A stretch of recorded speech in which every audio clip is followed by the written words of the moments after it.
أعوذ بالله من الشيطان الرجيم بسم الله الرحمن الرحيم والصلاة والسلام على رسول الله صلى الله عليه وسلم. Alhamdulillah. Aujourd'hui, nous allons nous entretenir sur trois choses qui montrent, trois choses qui participent au succès de l'être humain, au succès du croyant, au succès du musulman. Parmi ces trois choses, la première, c'est le remerciement. L'homme doit savoir remercier lorsque on lui fait du bien. L'homme doit savoir dire merci lorsque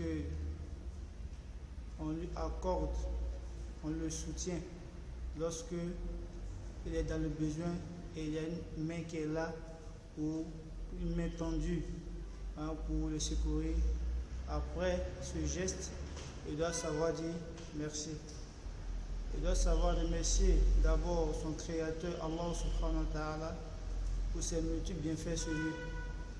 Allah subhanahu wa ta'ala, ne serait-ce que par cet oxygène que nous inspirons, c'est largement suffisant. C'est-à-dire, le fait que nous soyons en vie, cela mérite un remerciement vis-à-vis d'Allah subhanahu wa ta'ala.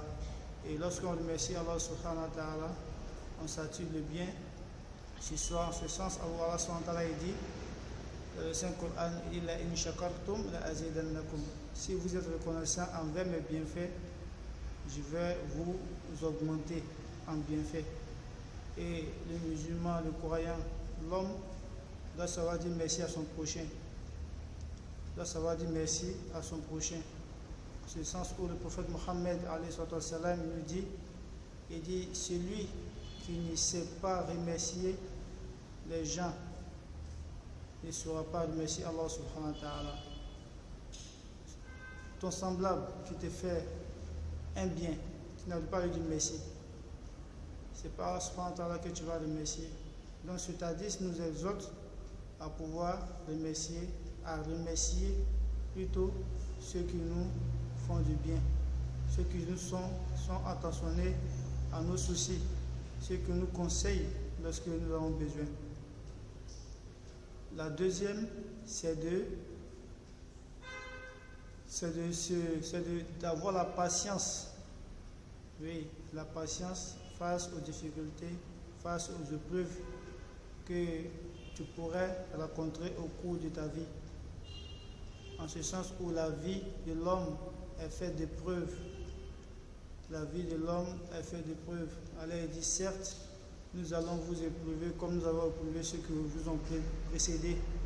Et parmi ses prédécesseurs, on a les meilleurs des hommes qui sont les messagers et les prophètes qui ont été éprouvés. Donc Allah nous informe que nous aussi nous aurons des épreuves. Mais il nous accorde quoi? Il nous annonce une bonne nouvelle. Il dit au prophète, il dit, après ces épreuves, annonce la bonne nouvelle aux patients. Annonce la bonne nouvelle aux patients. Ceux qui patientent lorsque un mal, une difficulté les atteint.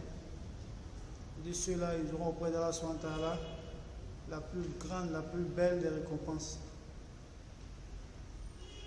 Oui, il ne faut pas se lamenter, il ne faut pas proférer des paroles que tu vas regretter après lorsqu'un mal est en terre. Mais plutôt, la patience se démontre lorsque, aux premiers instants de la difficulté.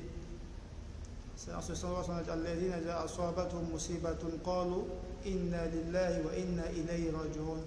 ceux qui, lorsque un mal les atteint, ils disent, nous appartenons à Allah subhanahu wa ta'ala et c'est vers lui que nous retournerons. Donc c'est ça, le croyant, lorsqu'une épreuve l'atteint, son idée doit se tourner vers Allah subhanahu wa ta'ala en premier lieu, dit savoir que cela est une épreuve venant de son créateur et il patiente à cela, il a une grande récompense auprès d'Allah subhanahu wa ta'ala. La troisième, pour finir, c'est savoir demander pardon. savoir demander pardon, étant des croyants, savoir se repentir vis-à-vis d'Allah subhanahu wa ta'ala. Lorsque tu commets un péché, tu commets une injustice envers Allah subhanahu wa ta'ala, il faut savoir te repentir, il faut savoir dire astaghfirullah wa atubu ilayh. Tu te repens et tu te réformes. Allah il dit ceux qui se repentent et illa allazina tabu wa aslahu wa bayyanu.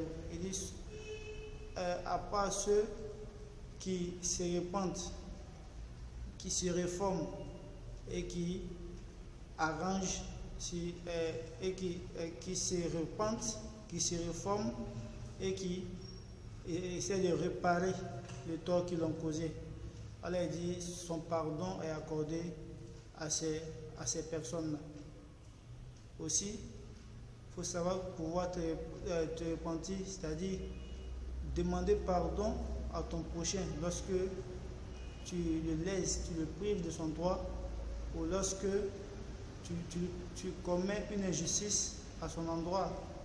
Parce que Yom al-Qiyamah, chacun sera jugé et ce que tu auras fait à ton prochain, Allah subhanahu wa ta'ala lui demande tout simplement, puisque tu n'as pas d'argent à lui donner, tu ne pourras pas lui réparer, dunya est fini. Il va lui demander tout simplement, si tu as fait du tort, alors va te servir dans ses bonnes actions. Or ce jour-là, tout le monde sera à la quête d'une quelconque bonne action. Parce que le dévot, le pieux, il regrettera. Le négligent, il regrettera aussi. Le pieux, pourquoi il n'a pas fait davantage que ce qu'il faisait. Le négligent, pourquoi il n'a pas fait ne serait-ce qu'une seconde dans le business de subhanahu wa ta'ala. Donc, ces trois choses-là, comme l'a dit le Cheikh Mohammed Abdul Wahhab, fait partie des signes du succès. Le succès ici-bas et le succès dans l'au-delà. En ce sens où une personne n'est pas ingrate, cette personne-là est appréciée. S'il y a il y a un bienfait qu'on doit accorder, on se sent à l'aise d'accorder cette bienfait-là, cette grâce-là, ce service-là à cette personne qui n'est pas ingrate. Une personne qui sait demander pardon lorsqu'elle te cause du tort, cette personne, on n'a pas une mauvaise pensée envers elle, on n'est pas rancunier envers cette personne parce que lorsque elle sait ou lorsque tu l'informes que tu as posé tel acte qui m'a offensé, elle est humble, elle dit excuse-moi et c'est fini. Et cette personne-là aussi qui